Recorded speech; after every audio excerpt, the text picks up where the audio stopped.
Let me ask you something. Have you ever done everything you were told was right? You bought the expensive dinner. You sent the good morning text. You listened for hours while she talked about her problems, only to get that soul-crushing message. A week later, "You're such a great guy, but I just don't feel a spark." And then you watch her fall head over heels for the man who barely seemed to notice her, the one who was a little distant, a little unpredictable, the one who didn't try so hard.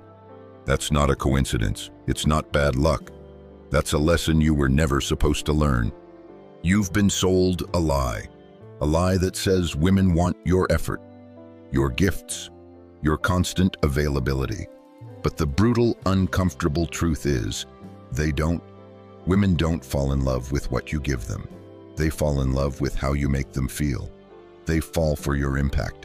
And the most devastating, unforgettable impact doesn't come from your wallet, your compliments, or your perfectly planned dates. It comes from the silent, almost invisible gestures that signal to her, on a primal level, that you are a man of unshakable power. Forget everything you've learned from romantic comedies and mainstream dating advice. The game you've been playing is rigged because it's based on performance, not presence. It encourages you to be a performer, a pleaser, a nice guy who makes gestures hoping for a reward. But a woman's attraction isn't an award she gives out for good behavior. It's an involuntary response to masculine energy. It's a force that's either there or it isn't. And your job is not to convince her, but to command it. Today, we are not learning more lines to say or more things to do. We are unlearning weakness. We are going to walk through the 6 effective gestures that speak a language older than words, the language of pure masculine polarity. These aren't tricks you use to manipulate. They are the natural, unavoidable signals you emit when you become a man who is centered, purposeful, and in full possession of himself. These gestures bypass her logical mind. They cut through the noise of modern dating, and they connect with the deepest, most ancient part of her brain. Pay close attention, because this isn't about changing her mind. It's about creating an emotional resonance she can't ignore and can't forget. Number 1, the protective guide. The first gesture is one you've seen 1,000 times, but probably never understood the power of. It's the simple, fleeting touch on the small of her back as you guide her through a crowded room.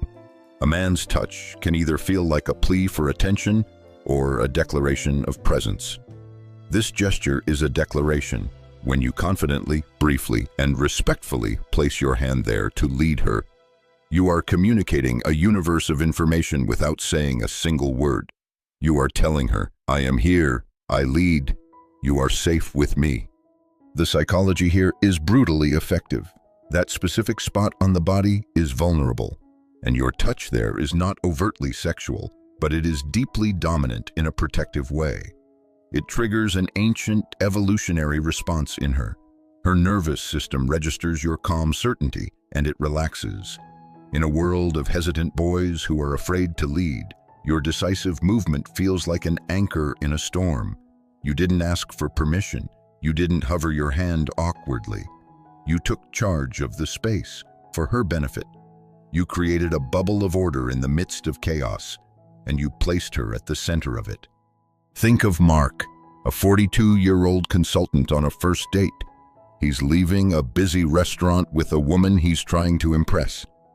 As they navigate the crowd, he gestures vaguely ahead and says, "It's this way," leaving her to fend for herself. He's being polite, but he's not leading. Now imagine James, a man in the same situation. As they approach the door, he seamlessly moves slightly ahead, places his hand firmly but gently on the small of her back, and guides her through the sea of people. He doesn't say a word. He doesn't need to. In that 3-second gesture, she felt his leadership more profoundly than if he'd given a 2-hour speech about his accomplishments. Mark went home and waited for a text that never came. James created a memory that she replayed in her mind all night. The great Stoic philosopher Seneca wrote about a kind of calm command, not of others, but of oneself. True happiness is to enjoy the present without anxious dependence upon the future. A man who guides this way is fully in the present moment. He is not anxiously seeking a reaction or approval. His touch is the byproduct of his own centeredness. Your takeaway is this: stop asking for permission with your presence. In moments that require direction, lead with calm, decisive, and respectful purpose. Be the man who makes her feel safe, not the boy who asks if she's okay. Number 2, the unflinching gaze. There is a universe of difference between looking at a woman and truly seeing her. Most men look. They scan her features, they appreciate her beauty, but their eyes betray their anxiety. They dart away when she meets their gaze, afraid of being seen themselves. A powerful man, a man who is comfortable in his own skin, does the opposite. He holds her gaze, not with aggression, but with a deep, unwavering presence. He holds it just a second longer than is socially comfortable, and in that extra second, the entire dynamic shifts. This gesture is pure psychological power. Deep, sustained eye contact bypasses the social mask we all wear. It's a direct line to the emotional brain. When you hold her gaze without flinching, you are non-verbally communicating absolute confidence. You are showing her that you are not intimidated by her beauty, nor are you afraid of her seeing the man you are. For a woman, especially an attractive one who is used to men either staring lecherously or looking away nervously, your calm, unflinching gaze is both unnerving and deeply addictive.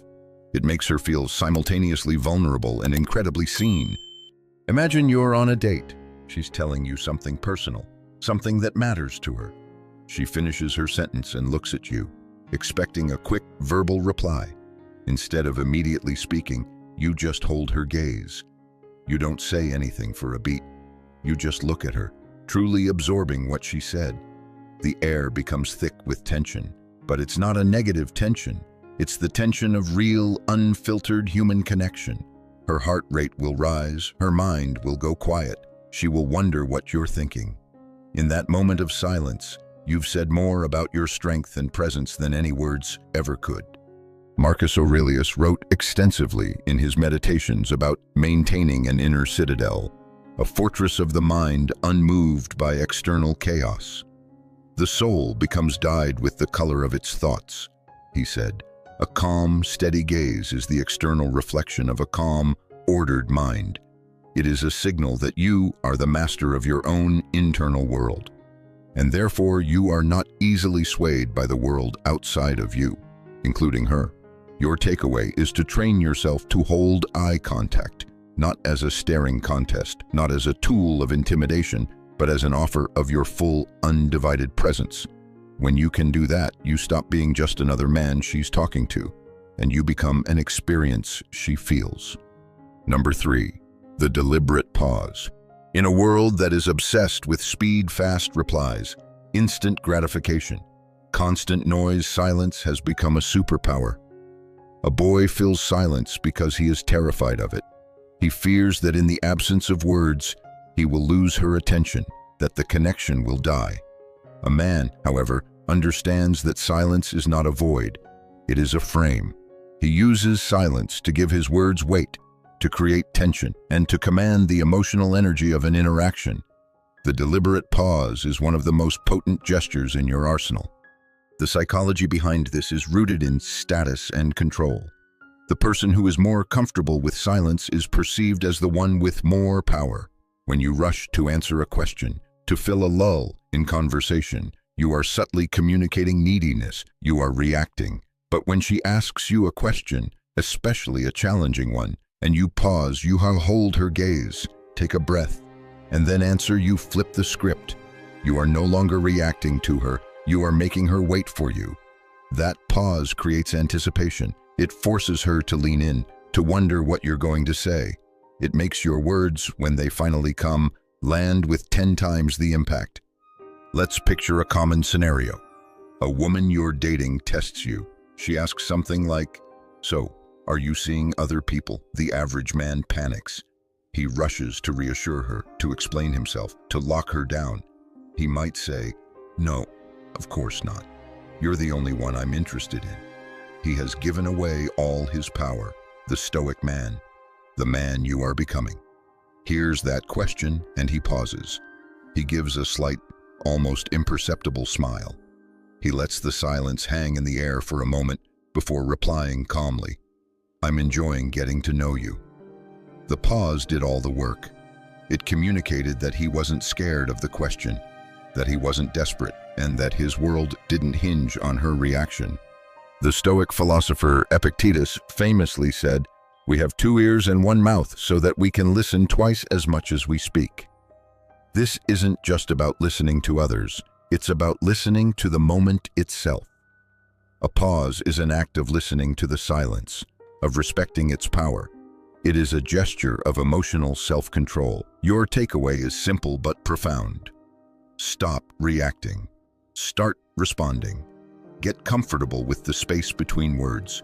Use it to build gravity, to create tension, and to show her that you are a man who moves at his own pace, not one who is pulled along by the currents of her emotions.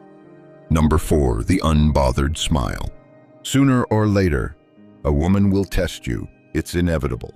She will introduce a small storm of chaos into your interaction, not because she is malicious, but because her subconscious needs to know if you are a rock she can anchor to, or a leaf that will be blown away by her emotional weather. She might get moody, throw a passive-aggressive comment your way, or flirt with another man in front of you. When this happens, your reaction is the only answer she is looking for. The weak man gets angry, defensive, or needy. The powerful man offers a gesture that shatters her test completely, the unbothered smile. This gesture is a psychological checkmate. When you respond to her emotional chaos with calm, grounded, almost amused energy, you communicate something incredibly powerful. I see your storm and I am not moved. Your unbothered smile is not a smirk of arrogance. It's a smile of deep inner peace. It tells her that your emotional state is not for sale. It is not dependent on her mood. This is, paradoxically, one of the things that makes a woman feel the most profoundly safe. She knows that your emotional center of gravity resides within you, not within her. Imagine she's late for a date and arrives flustered, offering a half-hearted, defensive apology. The reactive man would absorb her stress. He'd say, "It's fine," but his tone would be tight, his energy annoyed. He has failed the test. The centered man, however, would look at her, see her chaos, and offer a slow, warm, unbothered smile. He'd simply say, "Hey, you made it. I'm glad you're here." He doesn't validate her drama or punish her for it. He simply refuses to participate in it. He holds the frame of calm, and in doing so, he invites her to step into it with him. Her defensiveness melts, and her respect for him skyrockets. Marcus Aurelius gave us the perfect blueprint for this mindset. The best revenge is to be unlike him who performed the injury.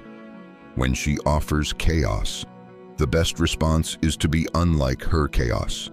Your calm is the ultimate rebuttal. You don't stoop to her emotional level, you show her, through your unwavering peace, a higher way of being. Your actionable takeaway is to start seeing her tests not as personal attacks, but as subconscious questions about your strength. The answer she is desperately hoping for is your unshakable calm, expressed in a simple, unbothered smile. Number 5, the full turn. We live in the age of distraction.